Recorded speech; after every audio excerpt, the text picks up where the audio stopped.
Geraldine Oswald died as a result of a preventable medical error during what was supposed to be a routine hospital stay.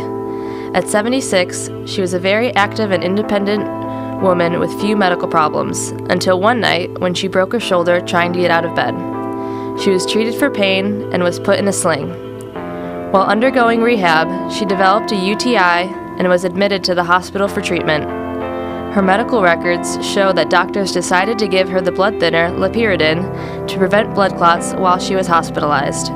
In a tragic mix-up, the hospital gave the woman a dose of the blood thinning drug that was 30 times too high, making it impossible for her blood to clot when she began bleeding internally. According to the hospital report, the day nurse understood the intended dosing but made an error when entering the dose into the IV pump. According to her death certificate, Oswald hemorrhaged for 12 hours while in the hospital's care before she died. By the time the doctors realized the severity of her condition, it was too late. The excessive medication dose was preventable and a result of a failure of systems within the hospital's control.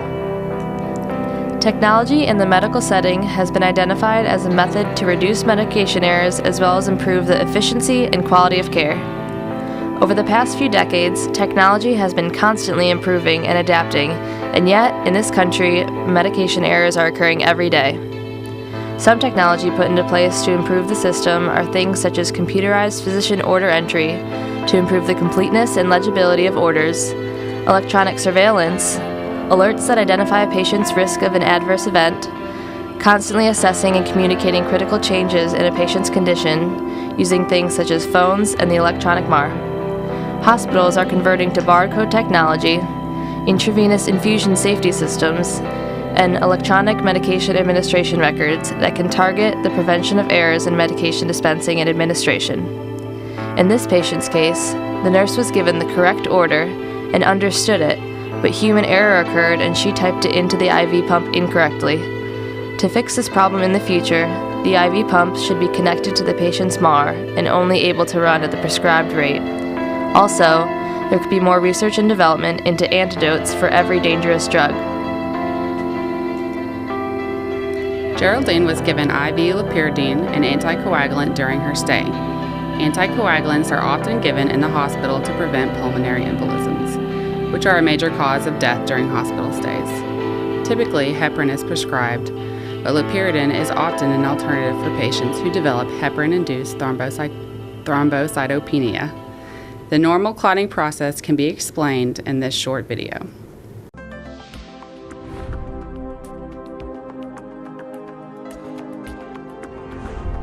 In a first step towards clot formation, platelets are recruited to the site of vessel injury by now exposed molecules of the vessel wall, such as collagen and von Willebrand factor. This factor mediates the linking of platelets to collagen via a specific receptor in the platelet membrane.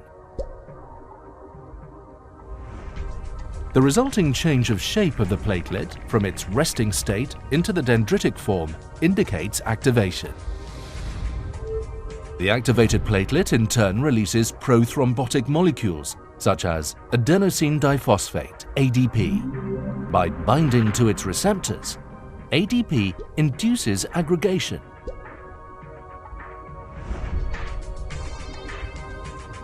And recruits further platelets to the site. Thromboxane is another important mediator of platelet activation and aggregation. Under its influence, the platelets cross-link with each other. These interlocking mechanisms cause platelet activation to snowball. The clot grows rapidly. Activated platelets also trigger the coagulation cascade and thus the formation of thrombin. Thrombin, in turn, stimulates platelet activation even further, a continuous feedback loop. Additionally, thrombin induces the formation of fibrin for the mesh stabilizing the clot. The self-reinforcing process of platelet activation, crucial in the formation of blood clots, is an obvious therapeutic target in conditions caused by inappropriately triggered blood coagulation.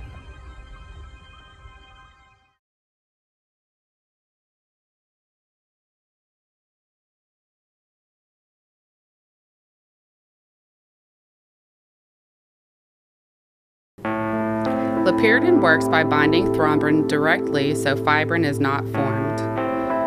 The side effects of loperidine include sudden numbness, weakness, headache, confusion, problems with speech and balance, pain or swelling in one or both legs, black, bloody, or tarry stools, coughing up blood or vomit that looks like coffee grounds, increased blood pressure, decreased blood pressure, and urinating less than usual. During Geraldine's stay, she was given too much loperidine. So what happens when you get too much? Geraldine should have had some symptoms to alarm healthcare professionals of her decline.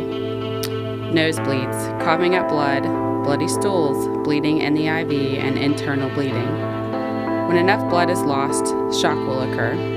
Signs and symptoms include rapid heartbeat, low blood pressure, cool and sweaty skin, and decreased mental function. However, children and elderly may not exhibit the classic signs and symptoms. Bleeding usually causes pain, and the area of the body is usually the site of the person's complaint. The eyes, joints, and brain do not tolerate even small amounts of bleeding. Bleeding will lead to hazy vision, blindness, pain, decreased mental function, vomiting, coma, lethargy, seizure, unconsciousness, and signs of stroke.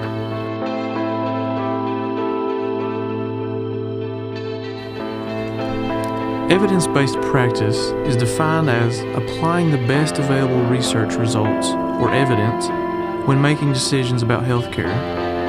Medication error is defined as any preventable event that may cause or lead to inappropriate medication use or patient harm while the medication is in control of the healthcare professional, the patient, or the customer.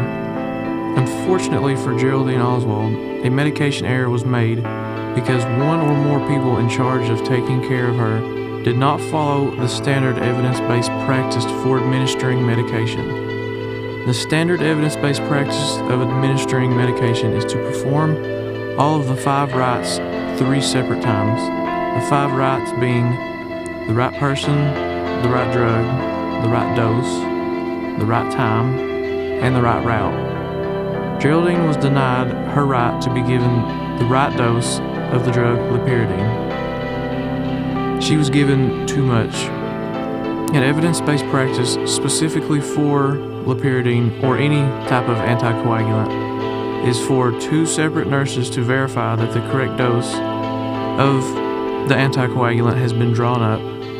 It is standard evidence-based practice that anyone who is staying in the hospital would receive some type of anticoagulant to prevent any formation of clots. Loperidine, the medication that led to the deterioration of Mrs. Oswald, became the first direct thrombin inhibitor available for treating heparin-induced thrombocytopenia. In early 2012, the Bayer Group stopped marketing loperidine, but smaller companies took over the marketing rights in some countries. Loperidine is no longer used in the United States, but is still widely used in the United Kingdom. The United States and the United Kingdom have similar monitoring and preventive techniques, yet the United Kingdom continues to have better health outcomes than the United States. Unlike the United States, the United Kingdom has a public healthcare system and uses a single-payer system for funding. This means that the United Kingdom has a single public or quasi-public agency who organizes healthcare financing, but the delivery of care remains largely in private hands. Under a single-payer system, the client can receive medically necessary services including doctor, hospital, preventative, long-term care, mental health, reproductive health care, dental, vision, prescription drug, and medical supply costs. The National Health Service in England is the organization that regulates and oversees the budget, planning, and some of the delivery aspects of their healthcare services. England owns and employs healthcare resources and personnel unlike the U.S. Also unlike the U.S., they have an emphasis on preventative services. An example of this is the development of offering widespread access to non-emergency medical advice over the phone. The U.S. focuses on new innovative technology in acute care, unlike the United Kingdom. Healthcare in the United States was primarily a private system and is provided by many distinct organizations, meaning that healthcare facilities are largely owned and operated by private insurance companies. 60 to 65% of healthcare provision and spending comes from programs like Medicare, which the patient in our story would have qualified for. Of 17 high-income countries studied by the National Institute of Health in 2013, the United States was high in infant mortality. While the U.S. has the fourth largest level of government healthcare spending per capita, the U.S. is near the top in infant mortality rates and near the bottom of the list for life expectancy. The U.S. focuses on new innovative technology in acute care. Although cancer survival rates and diabetes treatment in the U.S. is higher, the lack of preventative monitoring in the U.S. is a big issue. The fact that the medication is no longer used in the U.S. is an indication that the medication was not safe enough to prescribe, and alternative options should have been considered when treating Mrs. Oswald. Also, more attention paid to preventative monitoring could have saved Mrs. Oswald's life. When it comes to the analysis of systems concerning medication errors, you have to look at the process as a whole. So where do most medication errors occur? According to Winterstein and colleagues, over 72% of medication errors are due to the wrong medication being prescribed, while 14% occur during drug administration. In Geraldine's tragic story, the obvious answer to what went wrong is that the nurse entered an incorrect number into the pump, causing the medication to be delivered at a rate 10 times the normal amount. So it seems it was a simple human error. It seems like the easy thing would be to blame the nurse because she should have exhibited more caution. However, it's easy for anyone to make a mistake of this nature. Have you ever misdialed a phone number or mistyped an email address? What other factors could have played a role? Human factors is an area of study that could shed some light on why this error could occur because it looks at the interface between humans and technology. Is it possible that the pumps are not intuitive to use? Can this process be simplified in some way, or should the pump be programmed to catch such mistakes? The other thing we know about this story is that this medication was administered incorrectly over an entire 12-hour period. Why didn't the nurse notice an adverse reaction sooner? Where was the physician to oversee the administration of this medication? If the patient was being cared for like she should have been, someone might have noticed something about her condition before it was too late. Nursing protocols are typically that nurses round on patients hourly. You should assess your vitals regularly every 4 hours. In this case, she should have been monitoring for symptoms of bleeding and monitoring her level of consciousness. The prescriber should have had labs drawn to monitor clotting time and should have been on hand to do a physical assessment to oversee the administration of this new drug. From research, we also know that another major factor in medication errors is a breakdown in communication. The healthcare team as a whole needs to be evaluated on their effectiveness. In this case, we would want to know more about how the order was communicated to the nurse. What was passed on from the previous nurse during shift report? Was there any communication between the nurse and the physician? In Geraldine's story, this type of miscommunication may not have been the cause for error, because it was stated that she understood the order clearly. However, another aspect of communication is also the issue of discussion and teaching with the patient and the family. Did they understand why she was receiving this medication?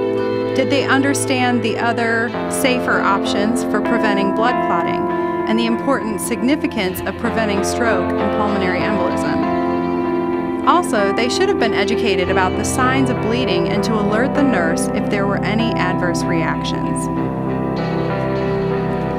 When it comes to analyzing the systems in Geraldine's specific story, there were many questions still left unanswered from the media's coverage. How was the nurse trained to use this equipment? How long had she been working there? Was there understaffing, or were there increased patient loads? How many hours had she been working that week? Was the patient offered alternative options such as scuds to prevent blood clots? Was this medication necessary and was it the best option for Geraldine? What is the pharmacist's role in ensuring safe medication administration? In summary, there are multiple factors contributing to any medication error. There should be multiple safety checks that could be implemented to prevent an error of this tragic nature and prevent this from occurring in the future. Therefore, patient safety is everyone's responsibility. Overall, there are several recommendations that we can make to prevent occurrences like this medication error in the future. The first one is to use a team-based approach. The doctor, the nurse, the pharmacist, the nursing assistant, all should be equally involved in taking care of the patient and being concerned about patient safety. There should be more communication between these professionals about the patient's status. More care should have been taken in administering labs and monitoring these values to make sure that she was safe. One of the ethical implications of using a team-based approach is that not all members of the team will treat others with respect. Due to the hierarchy in the healthcare system, not every member's opinion is equally valued. The second recommendation we have is to program the pump to catch errors that conflict with the medication administration record or that are outside the normal parameters for that medication. It could be a simple pop-up window that says, "Are you sure you want to do this?" The downside of using this kind of technology is that the nurses can become overly reliant on using technology to catch their errors and not use as much caution. The third recommendation we had was having another nurse double-check the dose before this kind of drug is administered. The disadvantages of this is when there are competing tasks, it might prevent this patient from getting their medication in a timely fashion. Going forward, always be vigilant in assessment, lab monitoring, interprofessional communication, and doing med checks, because medication errors are more prevalent than people think.